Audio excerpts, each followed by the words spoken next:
what's up, everybody? Welcome back to the CPS Reports. In this episode, we're doing our preview of UFC 296. Who's the headliner here? I forgot now. Leon Edwards versus Colby Covington. I know I haven't been keeping it up with the episodes. I've been caught up between juggling two different sports.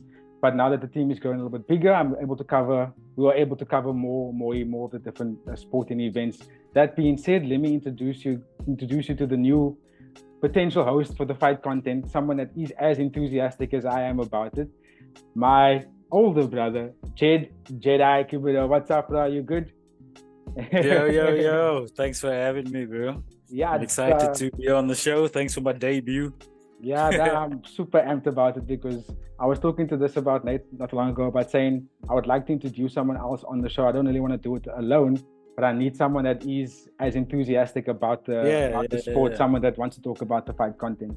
And I think without further ado, let's actually kick it off with the main card. And the opening bout of the main card features Vicente Luque and Ian Machado Gatti.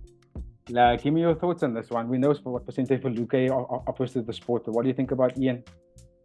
Yeah, no, I think it's going to be a brilliant fight to start off the main card, especially with Ian Gatti's hype, being undefeated, and another Irish guy is coming out of that, what do you call that, straight blast camp with the whole Conor McGregor team and whatever. Oh, yeah. And what's going to be cool is he was supposed to fight Jeff Neal. Jeff Neal. Yes. Who obviously got injured and fell out, and now he's getting to fight Vicente Luque, who lost against Jeff Neal. Yeah, so I think it's going to be a great test for both oaks. Also, I think for me, if I had to pick, I think they both, from my understanding, I think Ian Gatti is actually he's a ground guy. He grapples as well. But now he's been knocking oaks out. Yeah. So he won his last fight against Neil Magny, who also took the fight on short notice. Yes, so I remember that. You know what I mean? I remember that. There's like an asterisk against that fight, in my opinion, because he took it on short notice. And then the other dude, I don't really know the other dudes that he fights. So for me, I think the Vicente Luque fight is really going to push him. I think Vicente, especially if it's a 3-round fight, I think if they stay in like a boxing range, I think Vicente can definitely hurt him and test him. I think Vicente's got probably better cardio than him, and he's probably stronger. But obviously Ian Gatti's lengthy and he likes kicking and doing that stuff. So if he can control the distance with the kicks, he can definitely do a decision, because his last 2 wins was on a decision other than Neil. Other than Neil Magny. So my pick, I think Vicente Luque can get it done here 2 rounds to 1. To be honest with you, if I'm a betting guy, I'm gonna go with Vicente Luque just based on experience and ring generalship. I was just gonna bring that up because that's something that I think a point that you could add to what you're saying is that Vicente Luque is a bit more battle tested, being longer in the exactly, bro. Fighting I think talent. You know what I mean? I think Ian Gatti's gonna have to fight his best fight of his life. But to win this fight. I must be honest with you, against Neil Magny, I actually wasn't that impressed with Ian Gatti, really. Neither was I. And you could see Neil was very nervous. He was inside his feelings. He was in his head. He looked very apprehensive to fight. And I think also, I don't think you're gonna. I think also with that Neil Magny fight, there was things outside of the octagon that was affecting the whole thing, because they were banking about him advocating for like you can spank your child if it's your child, and Gatti was like, no, you can't hit kids, and that's what was going on outside of the fight. That's got nothing to do with the fight. Exactly. but that was like the looming thing around it that was making them. Oh, okay. In the press conference, that's what they were talking about to each other in the press conference. Oh, okay. No, I wasn't aware. I don't really watch much of the press conferences, to be honest. I just check the fight. I just watch the training, the sparring, and things like that, and obviously previous fights. But I don't watch much of the press conferences. I completely agree with you in terms of Ian Gatti is gonna have to put in a performance of his life to make a statement. Because his back is big, bro. This man is like he's like calling out big fights. So let's see. Nice. Bro, he's Irish and he's coming off the backs or the legs of that gym, you know what I mean? That's their style, and obviously Connor's paved that for them. Yeah. So I feel like that's their style to get into fighting, whatever, and trying to get into Oak's brains. But with Vicente Luque, nah, it won't work. I don't think it's gonna work with this guy. He's been around too long, and he's very. I feel like he's a guy that's just outside of the top. Of the top 5 guys, you know what I mean? I feel like he's right there, but the top 5 guys is obviously got a bit the skill. Yeah, you know what I mean?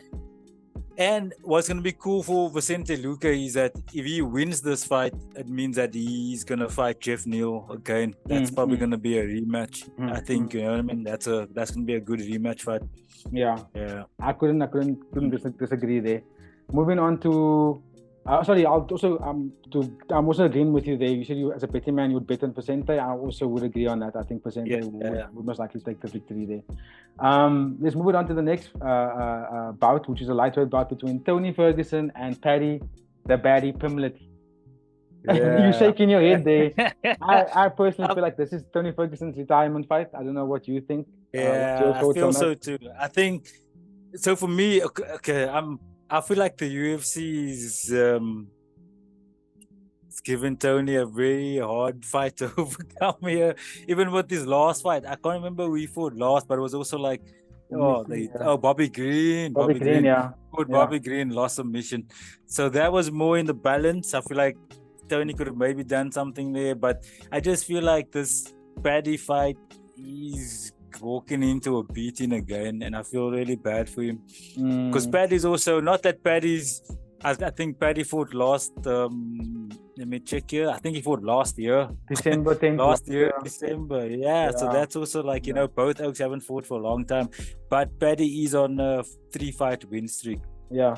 And you gotta go with the winners unless Tony throws a Hail Mary, fucking what you call that, rolling omoplata and gets the guy. Yeah. And then gets the guy in a heel hook or some crazy thing like that. But highly unlikely. I think Paddy does a 3-round decision fight. It's hard to stop Tony Ferguson, even though Tony Ferguson has been on a real down. Yo, bro, right he's now. been losing. Guys like, but he's like a freaking, he's like one of that rubber guys who's difficult. He's like Nate. Yeah. Like Nate Diaz. They just don't. It's difficult to. Yeah, they don't get stopped, bro. It's very hard to stop this guy. So I'm gonna go with Paddy beat down 3-round decision. Yeah, I'm looking at Tony, and it's just like 1, 2, 3, 4, 5, 6 fight losing streak. Exactly. You know what I mean? So why is the UFC doing Alkakui like that, bro? Because normally, guys, because normally those dudes were doing this to him, bro. 40 years old, and you want to make the guy fighter, somebody who knows.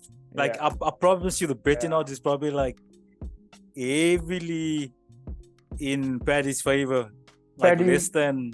At the moment, Paddy's on minus 340 and Tony's on plus 270. Now look at there, bro. Exactly, bro. That's not fair. But anyway, I don't have much to say about that fight, bro. Yeah. Other than I feel like the UFC is doing Tony in for the fight like this, and it's gonna be a fun fight to watch, because Tony likes to scrap and get in there, no matter how much punishment is taken. Especially because he's a guy that doesn't get stopped often. So and having David Goggins in his corner, in his training camp for this fight might. Who? Tony Ferguson. Tony. Yeah. David Goggins in his training camp, bro. Heavy. To make him more durable. He doesn't need to be more durable, bro. He needs to have better kicks and fucking fighting IQ, bro. Not more durable. Come with a game plan. Yeah. But don't take so much punishment. But okay, I also think that this might be his retirement fight here, to be honest. Yeah, no, I think it's also a retirement fight for me. Fight after this. I agree with you 100%. Let's move it on to a very mouth-watering featured bout between Shavkat Rakhmonov versus Stephen Wonderboy Thompson in the welterweight division. Shavkat is currently ranked 5th, also undefeated in the UFC. I've watched this man fight, and he's been wiping out the division. Yeah, this guy's a problem, bro. He's like he's a big like one of those Russian guy. Yeah, he's like those Russian dudes, bro. That's just fucking blankets everybody. But he's a bit more ruthless. Yeah, he's got. Yeah, he does have good boxing. Yeah, no, he does. For me, I think also Steven's very old, and I don't think Steven's trying to make a run at the title. I just think he's a game competitive guy, and what's good about Steven is that his fighting style allows him not to take a lot of damage. He's very smart in that way, you know what I mean? And he uses that sidekick to stay out of damage a lot. Yeah. So I think they kind of play into each other. One thing is Savkat, yeah. likes to come forward a lot, and that plays into Steven's style to, you know, move lateral and side kicks and all that crazy stuff. But I love Steven Wonderboy. I've been a big fan of him for a long time. If I had to give my pick, I'm gonna say Savkat wins the fight on a decision, because he's probably gonna get 2 rounds to 1 just wrestling. You know what I mean? Just like taking him against the fence and that. And like if you watch Steven's fights against wrestlers or against guys who grapples, he likes to stay close to the cage to defend takedowns and to kicks and whatever.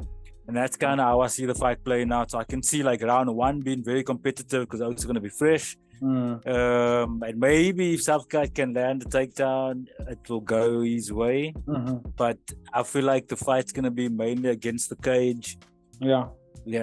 I don't think Steven's gonna get submitted, and I don't think Steven's gonna knock him out. I don't think Savkat's gonna be fast enough to knock Steven out. He's only gonna do ground and pound and clinch work. That's how I see the fight playing out. So it might be a kind of a boring fight in that regard. Maybe. I mean, to the neutral, it might be boring, but I mean, this fight does shape up.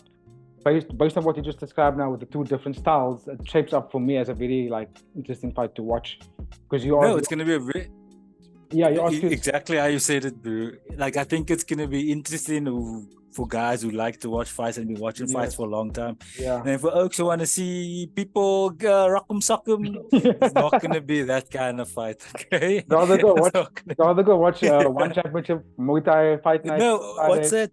Bare knuckle. Watch the bare knuckle stuff, bro. Watch BKFC. It's not gonna be that. We are being treated to a BKFC with Tony and Paddy, and then after that, it's gonna be UFC kind of fights. For me, I think you think Savkat. I think Savkat on a split decision. Just based on wrestling and control. Gonna give Steven. I will definitely give Steven a round, just because he's fought so many Oaks at grapplers. You know what I mean? Styles, I was just gonna say that Savkat, for me personally, the only trick that he will provide for Wonderboy is the grappling aspect. I don't think that he's able to box with Steven. No. Secondly, obviously, and it's gonna be, the thing is this. It's gonna be whoever can implement and engages, you know what I mean? So I think in the first round, Steven's going to be able to go, choose when he wants to strike with him and when he wants to move away, whatever, right? And then eventually, I feel like Savkat is going to get to a point where he's going to get put on more pressure and try and get Steven closer to the cage, so that he can be able to dart in better and, punch whatever. But I don't think Savkat's boxing is better than Usman's boxing. I don't think Savkat's boxing is better than the Tyron Woodley. I don't think he's got better boxing than even Tyron Woodley, and he was shot like a very shit boxer now, because he lost against Jake Paul. He was losing against Jake Paul, then he was shit boxer. I don't think he's gonna do it that way. I think his best option is gonna be fucking get him closer to the cage, grapple him down, put him down, ground and pound. If you can set up a flying knee, which like a Hail Mary thing. I don't think. I think the fight's gonna go to the decision. Savkat 2-1. Yeah, you see, another aspect that needs to be mentioned in the UFC is to what you said with that Stephen Wonderboy has faced so many different fighters in the UFC. I don't think Shavkat has fought a karate 200 win fight as Wonderboy. He hasn't fought anyone with this attributes, and I think that might be different or might be difficult for Shavkat.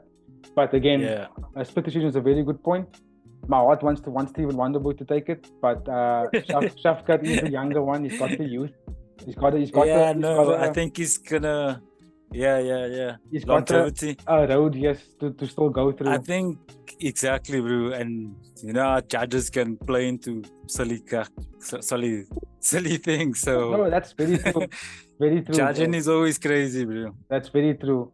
Let's move it on to the co-main event. You're interested. This is also a come-out-watering fixture between Alexander Pantoja and Brian Royval, who I thought was really good when I saw his debut fight. I was his name's Brandon.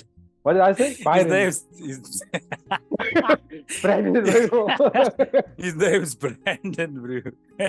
Brandon, not Byron. Brandon Royval. Yeah. Very entertaining fighter. This is a rematch. Yes. I think so. For me, Pantoja he's like the juggernaut in this weight division. You know what I mean? He's worse than Deuce Tigueira. I would have loved to see Deuce Tigueira and Pantoja fight, because that would have been like powerhouses, just like boxing and grappling and fucking back mounting madness like that. For me, I think Pantoja's two main attributes now is just like his power, his durability, and then obviously that back take, bro. Like in the back position, he's by far one of the strongest guys I've ever seen. Like stronger than Aljamain Sterling. I was about to say his back positioning is like, it's on another level. Yeah. But I think Brandon Royval is such a dog, bro. Yeah. He's such a dog. He's such a raw dog and he's such a scrapper. And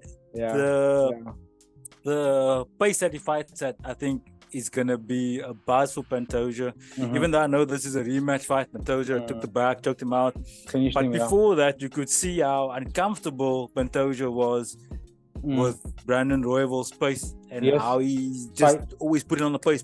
Very elusive. And I think that's it's gonna be a big problem for him. Similar to how Brandon Moreno was doing with Pantoja. If Pantoja can't get to the back position and they in striking, he sickles. Then it's a problem, because the pace that they put on is so fast. He just can't. He struggles to keep up. And the only thing that plays in his favor is the power when he lands that. When he does land over them, they feel it. Just like Deuce Tigueira punches is one of them. Like they're like, oh shit, this dude's got a lot of power.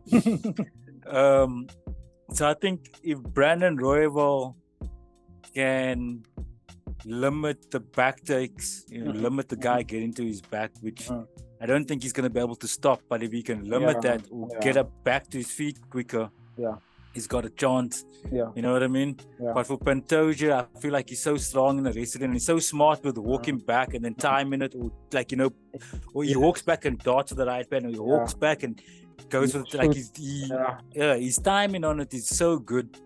And that's how he was able to beat Royval in the first fight, in my opinion, because Royval, you could see, was coming on to him, and then eventually in the second round, took his back and tapped him out.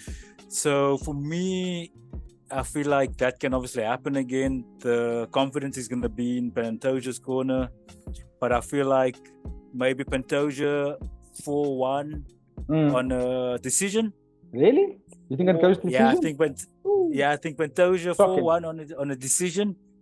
Or if Brandon can keep this guy off him from taking his back, I feel like Brandon can stop him in the second round. Oh, so you don't think a stoppage will come from Alex's side? Nah. You serious, Jed? Nah, I don't think, unless he takes his back and choke him out. But I feel like Brandon's going to be training so much for that. You know what I mean? So much for like rear naked chokes and shit like that, and tosses and whatever. I think like he's going to train in so much on neck chokes that he's going to come in prepared for this fight. And also, I think Brandon he hasn't fought in like 7 months. So he's been watching Pantoja and watching Moreno for so long, because he knows he's like in the pipeline to fight next. You know what I mean? So we'll see. I think Pantoja, because I also feel like Pantoja is going to fight smart. I don't think he's going to try and adrenaline dump You know what I mean? I don't think he's gonna try and go in and try and get Brandon out in the first 3 Too rounds, quickly, in the first, second round. I feel like Brandon's gonna try and do that. He's gonna try and put Finish it on fast, this guy fast. Yeah, That's how he fights. Brandon Royval comes up to block really hard. He always does. Yeah, exactly. And he's very creative, bro. He's extremely creative in that division. I just wonder if he's gonna be able to take the power strikes from Alex, because Alex's power strikes. So So that was what I could see in the first fight was that the power difference is obviously in Pantoja's corner. He's got heavy hands, and then even with Brandon Moreno, you can see the power difference it's significantly in the one's favor. But then again, you can also see the cardio and the speed is in the other guy's favor. You know what I mean? Yeah. So I feel like Brandon needs to throw a lot of kicks. Yeah. Be elusive with his entries and high punches. Yeah. And then he needs to move his head. The one thing I noticed he wasn't doing a lot was moving his head when he's going in, and that was Pantoja's could capitalize on that, because this guy wasn't moving his head, because he's like, I feel like Brandon could see, okay, I can really hurt this guy, so he's going for it, but then he's forgetting to pivot and move his head or whatever. I think he's gonna make the changes on that. But if I had to pick a guy, just because of how successful this dude is with grappling and back takes, bro, I feel like Pantoja. For me, I'm gonna take the win. 55% with Pantoja. Look, the betting odds are very close, bro. Minus 175 to Alex and plus 145 to Brandon. You know what I mean? Okay. So I'm still gonna go with Pantoja for this. Yeah, me too. Fight. My thing for Pantoja, I just feel like he has a bit more tools. Brandon's got pace. Brandon can grapple, but Pantoja's grappling is dangerous. He's I know, pretty dangerous grappling. I think, dude, I don't feel like Brandon is afraid to grapple with him. I feel like Brandon will do very well in the grappling with him. I just think that Pantoja's fucking strong, dude. So the grappling first 2 rounds is a problem. But the grappling later on, like 3rd round, 4th round, they can grapple. Like you can see how Brandon was against Dustaguera and against Pantoja is a perfect example about how the power starts to fade a bit after the 3rd round. You know what I mean? Yeah, that true. Power starts to fade a bit. Then it becomes more on endurance and smarts. So I feel like if Brandon doesn't stop him in the first 2 rounds, he still has a chance then in the grappling, but he also has a chance of getting choked out. I almost think that because I don't think Brandon Royval has done 5 rounds. Has he gone 5 rounds? No, I think he fought on a undercard. On a fight night recently. Oh, okay. That was 5 rounds, but it didn't go 5 rounds. Oh, again, Nicolou. Okay. Yeah. So he hasn't fought 5 rounds in ever. So I think that might also might work against him. But let's see. It's hard for me to pick between the 2 fighters as well. Let's move it on to the last and the main event of the night: Leon Rocky Edwards versus Colby Covington. Bruh, I don't know if you watched the UFC countdown. No, I haven't. I'm steered away from it because there's so much drama that happens in it. You know what I mean? Yes. I'm not into the drama thing. I just want to see how the Oaks train compete. How they sparring, mainly how they sparring, and then previous fights, and I try and compare like that. That's like how I built later. So based off that, those columns you just mentioned. Now, what do you think this fight's gonna look like? Because Colby Covington lost to the guy twice that Leon Edwards beat twice. You know what I mean? So this is yes, I know. I honestly can't pick between these guys, and I've thought about this fight a lot. Obviously, if Leon comes with the same game plan in how he beat Edwards in the 3rd fight, just going back and kicks, keeping his distance, keep throwing the jab, and avoiding being taken down. Then he's got a chance. Then he can definitely win the fight. Then he's got a big chance. If you ask me if Leon Edwards can do that same fight against Kamaru Usman, I probably don't think so. I think the fight goes the other way. I think probably Kamaru wins if they fight again. Yeah. So I feel like Leon again has to fight the second best fight in his life to win this fight. You know what I mean? He needs to fight a brilliant game plan fight to beat Cole, because he's much of the same like Kamaru. He's like a blueprint of Kamaru. Yeah.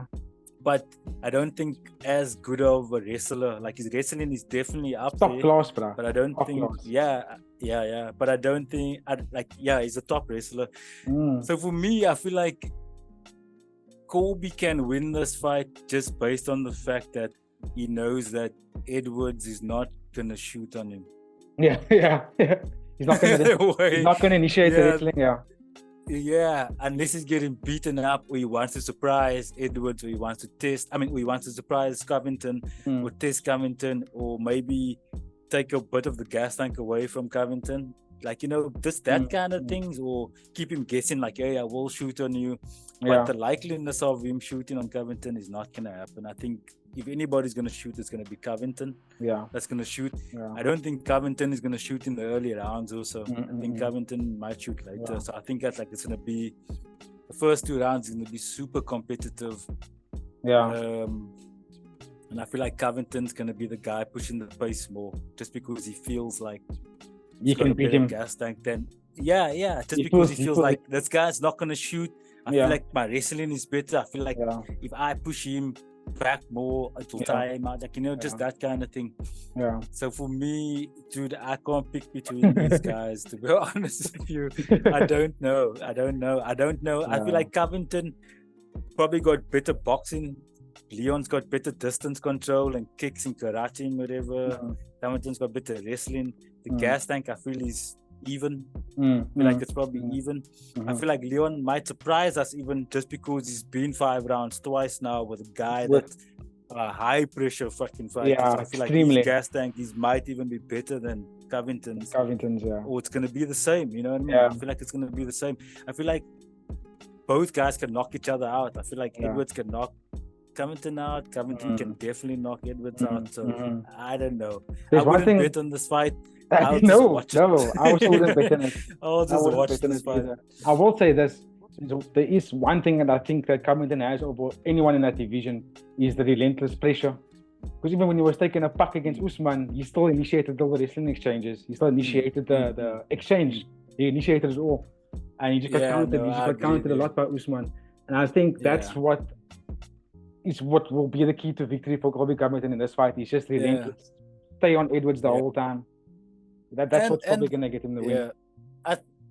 And the other thing is, I feel like, I was going to say, the thing that also helped Usman in that fight was kicks, was that deep kick to the body is a fucking dangerous thing. But yes, Leon kicks. He's a big kicker. Yeah, he's a big kicker. I don't think he does a lot of deep kicks. He does a lot of leg kicks and a lot of body, like level kicks to the, side kicks and high kicks. He doesn't do a lot of deep kicks. No. So, and the deep kicks is super dangerous for the gas tank and, and distance and like that. So the fact that Leon doesn't throw deep kicks could help Covington get closer to him. And I think what was difficult for him in the Usman fight, that he couldn't go forward as much. Usman would always throw up that fucking T-kick. And it worked, my bro. It worked perfectly, And Leon doesn't do that. No. So, Covington's going to be able to go forward more, I think, in this one. Look, my biased fan mindset is wanting Leon Edwards to win, but the realistic mindset of the sport, I wouldn't be surprised if Covington beats him, bro. I really wouldn't be surprised. For me, it's a coin flip. I feel like it's so in the balance that I don't think anybody can pick this guy's going to win the fight or that guy's going to win the fight. You know what I mean? So, I really wouldn't be surprised if Covington. But okay, that's the end of it there. That's 35 minutes into the episode, bro. I just got the notification. It's going to go now? Yeah, if you Oaks are gonna pick, so the picks, to recap the picks for me, it's gonna be Vicente Luque decision. Yeah. Paddy with the B-Town TKO. Same. I think Tony's gonna get stopped in his retire fight. Shavkat on a decision. Pantoja on a decision, and coin flip of the. I don't know. If I'm gonna pick, I'm gonna say Colby Covington Yeah. Colby Covington rocks him against the cage and stops him. What round? Like the 4th round, late. I also think if it's going to be a 4th round. finish, it'll be later. Yeah, now the fight started. We see it end in the first round. 14 seconds in, Leon Edwards. Headshot. Bang. Yeah. As Colby Covington shoot. Then he land one of those with a snee. With a snee. Yeah, with the snee. But possibly. Anyway, Very Jedi, possibly. thank you so much for being on board. Yeah. Hope that we can do this again. We can do a recap on the day after the fight, basically in South African time. Yeah. It'll be the Monday Definitely again for us. On that note, let me just say, guys, thank you for watching and for supporting. Don't forget to like, comment, and subscribe. Hit that notification bell, and then you will get staying in touch with every time we drop a new episode. Jedi, go well. Everyone else, go well. Stay safe. Stay festive, and we will see you there. Peace. Peace. Safe, broski.